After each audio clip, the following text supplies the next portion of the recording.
Ya. Nah, selama menjadi pengusaha, Bapak pernah nggak Pak di demo juga Pak?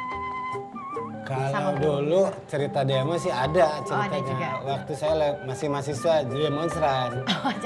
Jadi aktivisnya ya Iya. Pak ya? Suka demo gitu Pak? Ya resep kan kalau lagi kuliah Resep. dulu. Akhirnya ya. di demo gitu Di Pak? demo resep juga saya suka terima. Iya, Pak, ya. tetap. Enakan Jadi, di demo apa demo Pak? sama enaknya. Oh sama enaknya Pak, Sama. masa Pak? Iya. Oh masa seperti itu sih Pak? Iya betul. Perbedaannya apa coba gimana Perbedaannya bisa jadi kalau demo itu banyak kan, kalau nerima lebih sedikit. Jadi orang lebih fokus ngelihat saya. Kalau dulu saya mau dilihat orang susah. Kalau sekarang orang matanya lebih tertuju ke saya dari wartawan, aktivis yang lain ataupun pengusaha. Oh Pak Irman tukang terima demo gitu. Tukang terima demo. Saya teh punya pengalaman demo. Saya demo. Ditanya sama orang-orang. Mang Iman, demo teh nuntut naon? Nuntut apa? Nuntut apa gitu. Saya tanya, saya nggak nuntut apa-apa. Kalau sudah selesai demo nggak dibayar, baru saya nuntut. Jadi memang kalau demo itu dibayar Gitu. Pak?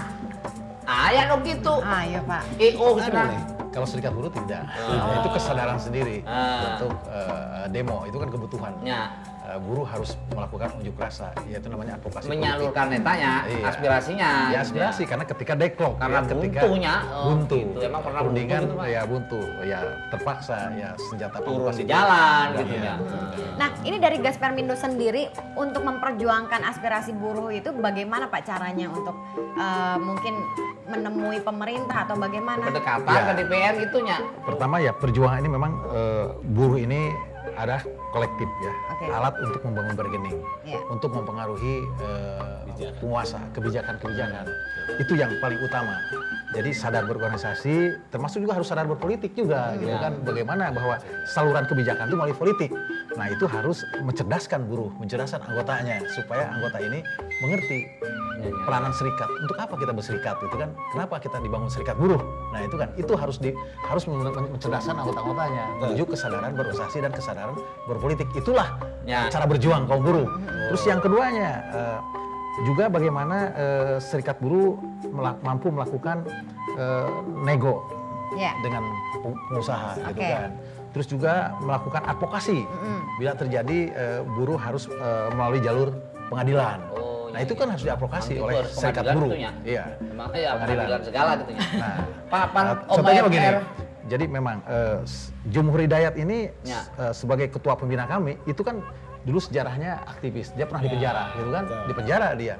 Jadi kader-kader Gaspermindo itulah kader-kader yang terbaik, kader-kader yang memang diseleksi, Berarti taraf orang-orang politik yang dulu ya? militan, ya orang-orang yang memang jujur, orang-orang yang peduli kepada buruh atau kepada masyarakat. Oke. Nah, kalau dari Pak Irma sendiri dari DPRD Kota Bekasi. Nah, kalau dari Kota Bekasi itu sendiri gimana Pak nih dengan buruh-buruhnya yang ada kalau sepenglihatannya Pak Irma? Sepenglihatan saya buruh sejauh ini ada saja ya, namanya buruh manusia lah, sama ada aja nilai ketidakpuasan selalu saja ada. Misalnya baru saja kemarin ada buruh dari satu perusahaan di Bekasi Barat, Ya. kita terima dengan tuntutannya karena masalah manajemen. Sampai buruh sekarang udah pintar-pintar loh Mbak. Ya. Manajemen aja bisa dikoreksi sama mereka. Oh ini manajemennya nggak benar, berarti dia lebih dari manajer, udah pintar-pintar. Makanya boleh koreksi gitu Pak, emang boleh? Boleh, hak juga kan buruh. Ketika manajemen itu tidak beres kan, mereka juga bisa mengkoreksi ya. Oh Pak, ya? iya. Jadi ya silakan. Sampai sejauh ini saya anggap masih kondusif. Tapi karena kita berdekatan, berbatasan sekali dengan Kabupaten Bekasi, dari situlah banyak cetusan-cetusan demo-demo tentang buruh, tentang outsourcing dan segalanya. Karena memang itu adalah kompleks daerah industri. Kalau Bekasi relatif kecil ya, karena lebih fokus di pemukiman. Kota Bekasi itu untuk pemukiman, peruntukannya. Oke. Begitu. Tapi kita kan berdekatan sekali dengan kawasan industri. Betul. MM 2000 lah, dengan segala banyak di sana. Nah, tapi dengan kondisi yang demikian, Bapak bagaimana Pak mengaturnya Pak secara Bapak di DPRD itu sendiri? Ya kita tetap aspiratif, menerima aspirasi mereka, kita tampung. Apa sih keinginan dari mereka itu kita salurkan. Kalau bentrok berbenturan dengan perusahaan, kita panggil perusahaannya. Kita adakan negosiasi, kita jadi penengah. Oke, Kuduna bagaimana itu? kita buruh pan rakyat, buruh pan rakyat, Ya. DPR wakil rakyat, demonan nurut juru DPR aja. Emang. Iya, Suruh harus DPR, lu seperti demo. itu. Cuma masalahnya mungkin ketidakkesinambungan itu yang masih Oh, iya, ada betul. gitu. Jadi mungkin harus bisa lebih diluruskan ya Pak ya. Untuk mungkin dari pemerintah membantu serikat buruhnya itu Duduk sendiri sama-sama. bagaimana. Tapi Dulu pas kadang-kadang sama-sama. kianya Pak ya. Inilah, Di partai juga beda-beda kepentingan pan gitu. Ya. Gerindra beda, Nusajen beda gitu kan. Tapi insya Allah ketika kita sudah Repot. duduk di kursi DPRD, kita mewakili semua rakyat. Oh, tidak tidak mewakili dipilah-pilah. partainya. Ini mah Emang dari gitu, Pak? Gerindra dibelain, yang ini mah enggak orang bukan partai saya, enggak. Ketika mereka datang atas nama rakyat, Kota Bekasi kita wajib. Wah, Oke. mantep gitu banyak. Nah, Wah, ini semakin iya. seru nih, semakin seru. Iya, iya. Tapi kita akan lanjutkan sebentar lagi ya Pak ya.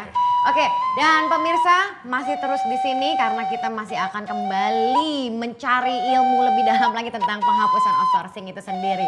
Tetap di Ngariung. Mangga tuh.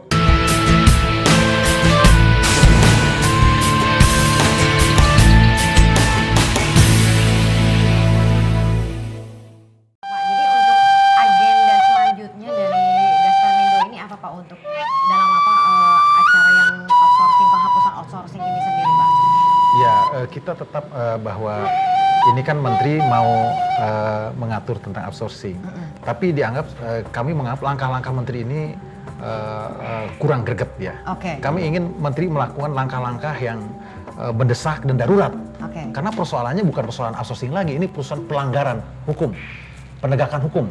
Jadi di mana tadi pabrik-pabrik yang besar itu yang menyulap dirinya menjadi pekerja kontrak itu jelas, itu pelanggaran. Kompak mereka. Ya, harusnya menteri itu langsung melakukan langkah-langkah yang tegas gitu kan melalui pengawasannya. Mana pengusaha yang nakal, Oke. pengusaha-pengusaha yang melanggar. Harusnya balikin mereka menjadi karyawan Jadi tetap. pemerintah, gitu kan. Bapak merasa pemerintah itu tidak cukup melihat gitu Iya, kenyataan yang Emang itu ada. pemerintah nggak melihat? Nah, justru sekarang nih, nah dari sisi Bapak dari kota DPRD Kota Bekasi, Bapak sebagai pemerintahannya nih melihat nggak Pak sebenarnya? Pemerintah, teman DPRD. Iya DPRD itu kan Pemerintahan. sistem Pengontrol pemerintahan. pemerintahan, Iya. Kontrol pemerintah. Jadi ini kalau masalah outsourcing itu kan masalah nasional sebetulnya. Kebijakan yang dikeluarkan oleh pemerintah daerah atau DPRD sekalipun sangat kecil dibandingkan dengan undang-undang Oke. yang dibentuk oleh DPR pusat. Ya. Cuman saya punya satu jurus yang pamungkas. Oke. Ada jurusnya gitu Pak? Ada jurus. push outsourcing sesuai dengan 8 program unggulan Prabowo Subianto. Aduh. Kalau beliau presidennya hilang itu outsourcing. Aduh. Itu Jadi pamungkas. harus tapi menunggu ke situnya dulu ya Pak ya. Ya, Nah, ini kan masih proses jalan. gitu. Pak persoalannya Pak, lamun aya perusahaan nu ngelanggar, Iya. terus kan ini kudu undang-undang pan aya sanksi. Sebetulnya menteri bisa melakukan itu. Kalau disanksi, katakanlah perusahaan itu tutup, kumaha? Bukan Kalau- ditutup, kita tidak akan ditutup perusahaan. Betul. Sanksinya Kembalikan naon eta, Pak? kepada perusahaan-perusahaan yang nakal. yang nakal itu Ke yang jalurnya, selama ini kembali ke ke jalurnya jalurnya. kembalikan. Jadi Iya. dan menjadi pekerjaan yang tetap karena Ya. sifat dan kerjaannya itu adalah kontinu berkelanjutan, tidak boleh itu menjadi pekerjaan Melanggar kontrak. aturan. Oke. Pegawai itu nggak boleh itu kan. Itu pelanggar. Jadi intinya memang dikembalikan ke jalur semula karena Iya. sebelumnya juga buruh itu bisa bekerja kok. tetap, harusnya kan bekerja tetap, Iya, kok berubah iya. menjadi kerja kontrak. Oke. Nah ini buruh menjadi miskin, Pak. Dimiskinkan, Menjadi, dia menjadi miskin, jadi makin miskin kan. Tadinya berharap lebih sejahtera, gara-gara ada kontrak itu Iya. menjadi pendapatannya hilang. Gitu kan. Terbatas, dibatasi. Emang dari dulu buruh pan miskin Pak. Enggak, Maksudnya malah kita sejahteranya kan memang begitu-gitu aja Pak. Kudunya Sehat. diangkat Pan. Minimal yang tadinya sudah ada jangan Ya. sampai hilang gitu kan. Oh, Yang sudah ada Justru dulu harus pendapatan. naik ya Harus Pak ya. naik. Justru Ini harus mudah-mudahan naik. tambah. malah hilang. Berkurang Ya. lama-lama habis dong. Terus yang Kasihan juga. yang menjadikan upah buruh murah itu kan ini yang jadi persoalan karena biaya-biaya siluman, Silumannya. biaya-biaya itu dia. yang Aduh. birokrasi yang berbelit-belit. Ini kan katanya sampai 10% sampai 20%. Wah. Tinggi Ini yang sekali ya, tinggi Pak, ya? sekali Ya, ya, ya, ya. Habis di situ deh. Ya akhirnya yang ditekan upah buruh 7%. Nah kalau buruh ingin naik upahnya beresin ini. Hilangin. DPR, Habisin. pemerintah, pengusaha duduk basmi itu apa Kembalikan hak buruh. biaya-biaya siluman. bapaknya. Biaya-biaya tadi, biaya-biaya tidak resmi, biaya-biaya. Birokrasi yang Kira-kira berbeda, Pak. pemerintah sanggup nggak Pak dengan hal Kalau yang diminta seperti ini? pemerintahnya sungguh-sungguh serius sanggup, saya kira. Kudu sanggup. Yakin artinya, ya, Pak, ya? Kalau serius ya, kalau nggak serius ya begini jadinya. Emang pemerintah yang nggak serius, Pak? Kalau ini kan kalau saya Oh, bilang. ya, iya. Nggak tahu, Sehebat apapun undang-undang, sebagusnya kalau pelaksanaannya penegakan Tuh, tidak ada nggak ada kan, artinya. betul, betul. Bikin undang-undang tapi pelaksanaannya malah Benar, tidak benar. dilaksanakan ya nggak ada Cuma artinya. menghabiskan anggaran aja ya Pak untuk buat Iya. undang-undang Yang itu penting sendiri. sekarang penegakan hukum. Iya. Indonesia butuh penegakan hukum. Gara-gara mafia hukum, gara-gara korupsi, gara-gara mafia peradilan, buruh korban. Bapak kira-kira dari zaman kecil Bapak Penegakan emang sudah hukum. bercita-cita menjadi pembela buruh Pak? Saya karena saya Cita-citanya bekerja presiden di pabrik, katanya. saya kerja di pabrik ketika itu merupakan kebutuhan. Perjuangan itu kebutuhan untuk kesejahteraan. Betul. Kita harus berjuang memang kebersamaan. Kolektivitas itu adalah untuk supaya kaum buruh ini lebih sejahtera, harus bersama-sama bersatu. Iya, gitu betul kan. sekali. Kalau buruhnya bersatu-satu, tidak bersatu. kompak ya nggak dilirik, mereka nggak enteng saja. Tidak ada Penegakan kekuatan. hukum, karena penegakan hukum memang hukum kita doyong gitu, Pak. Harus ditegakkan. Ya. Hukum kita doyong apa? Iya, deng-deng. Sakit. Deng-deng, Mang, deng-deng. Nah, ya kembali lagi bahwa Gaspermindo tetap akan konsisten. Ya, Gaspermindo punya kader-kader kembali yang terbaik ya di tiap-tiap daerah, termasuk kader yang terbaik adalah Bapak Jumhur Hidayat. Mereka ini kader yang boleh katakan yang jujur dan yang peduli kepada kaum buruh gitu kan, sampai dia boleh kembali tadi waktu mudanya di penjara Ya, gitu kan, tetap sampai ke sekarang konsisten. konsisten, Sampai tetap sekarang. Ya, walaupun dia sudah Itu menjadi dia. Jarang pejabat, begitu, Mang. Jarang. tetap dia Ya. konsisten untuk membela kepentingan kaum buruh. Nah, disinilah Gaspermindo harus tetap memperkuat, melahirkan para pejuang-pejuang yang peduli kepada kaum buruh. Hidup buruh. Ya. Hidup buruh. Harus seperti itu. Sekali buruh semakin- tetap buruh. Oh, tetap Maksudnya, buruh ya? Kan biasanya kalau RRI sekali di udara tetap di udara. Ini kan buruh kan gitu meren. Oke, oke, oke. Nah, kembali nih Pak, Ya. kalau berbicara tentang Pak yang Irman. seperti ini kayaknya udah semakin heboh Ya. ya. Nah, pemerintah, kalau Bapak melihat dari sisi pemerintah untuk ke buruh nih, kira-kira bisa kerjasama nggak sebenarnya Pak? Bisa saya bilang kalau mau serius sungguh-sungguh. Terbukti kemarin Menteri Tenaga Kerja sudah mengadakan nego-nego setelah buruh bergerak menutup jalan tol. Tolnya. Tapi Jadi sudah ada Sudah. Pak negosiasi dengan pihak Sudah. buruh tersendiri itu. sudah, cuman tidak selesai, belum tuntas, Oh. tidak sampai maksimal. Oh, memang belum maksimal gitu, Pak? Belum, buruh masih merasa hak-haknya diabaikan. Oke. Ada hal-hal yang belum terakomodasi oleh Ya, ya, mereka. ya. Dan itu jangan sampai terjadi lagi lah, kan banyak masyarakat yang dirugikan. Betul sekali. Jadi maksud saya pemerintah juga harus jeli menangkap aspirasi dari buruh. Toh kalau buruh mogok semua, perusahaan juga pada Mati. Iya, Iya, benar-benar konsekuensi. mati dong. Apa harus demo terus-terusan? Ah. Jalan tol ditutup, ruginya Ya. banyak katanya. Betul sekali. Makanya pemerintah harus tanggap cepat Iya, gitu harus kan. jeli. Jangan dibiarkan buruh melakukan caranya sendiri gitu kan. Oke, Gitu. nah tapi selama ini Bapak merasa pemerintah cukup tanggapkah untuk dalam aspirasi Ya, buruh itu? kalau tanggap mungkin tidak akan terjadi upah Demo buruh murah. barunya, Oke. Pak. Kebijakan upah buruh murah akibat hukum tidak tegak, ya jelas buruh menjadi terlantar. Oke. Buruh menjadi pendapatannya tadi menjadi miskin ya, menjadi tidak sesuai menuju ke upah layak karena tadi hanya 7% saja dari real cost-nya itu kan akibat biaya-biaya siluman itu. Makanya buruh pengusaha, pemerintah ya itu kan semua duduk bersama gitu Duduk kan. bersama. Ini benahi birokrasi ini Ya, supaya ya, tidak ada alasan pengusaha untuk membayar upah murah. Itu jelas berapa persentasenya kan. Emang selama ini loba alasan gitu, Pak, ya, pengusaha, Pak, ya? Ya itu alasannya ya tadi biaya siluman, perusahaannya, situasinya. Itu yang jadikan alasan sampai upah buruh ini nggak susah-susah naik tiap tahunnya, selalu ricuh dan ricuh gitu kan. Nah, sehingga buruh harus melakukan paksa gitu kan.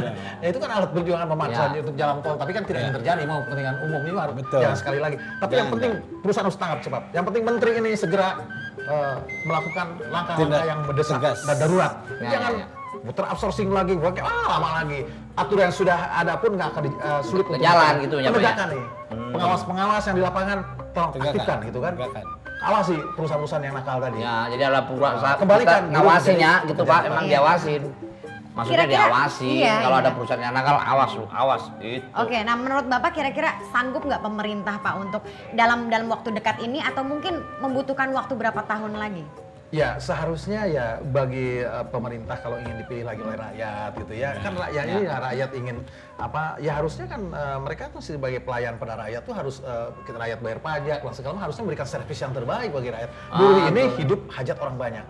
Hajat orang banyak karena buruh itu ada 39 juta buruh manufaktur itu kan. Berapa persen? Nah ini mereka kalau upahnya murah hanya hidup orang lajang kan bermotornya hidup lajang ya. Bagaimana? Lajang. Oh, yang can boga eta ukuran gitu, Pak. Ukurannya itu. Barometernya emang gitu, Bagaimana Pak. istrinya makan, Oh, iya. bagaimana anaknya sekolah. Jadi 39 juta buruh ini jadi bodoh kan. Jadi kualitasnya kalau makannya kurang gizi, kalau sekolahnya tidak berlanjut gara-gara tidak Upahnya kurang gitu ya. Bagaimana membangun kualitas bangsa ini Anaknya lebih baik kurang dan gizi. bersaing bagi bangsa-bangsa lain. Iya, oke Pak. Gitu, Ini semakin Pak. seru nih, tapi Iya. mohon maaf sekali lagi Pak karena waktu Iya, kita sudah iya. di Terima kasih. ujung gini ya Pak ya. Oke, Kalau lama-lama nih burunya kesini repot. Oh iya, aduh repot sekali. Ada yang nungguin, Iya. ada Mang. Nah. Mau panggil. Sah. Nungguin. Ulang. Iya. Oke pemirsa, semakin seru nampaknya tapi mohon maaf karena kita sudah 1 jam bersama Anda tentunya. Dan jangan lupa apabila Anda memiliki kritik dan saran boleh langsung di email saja ke kami ke dinarium.mgstv@gmail.com. Dan saya Aneliu mohon undur diri tentunya dengan sahabat Mang saya Emang, ini, Mang Emang. Mang Emang. Tetap di Ngarium. Mangga tuh.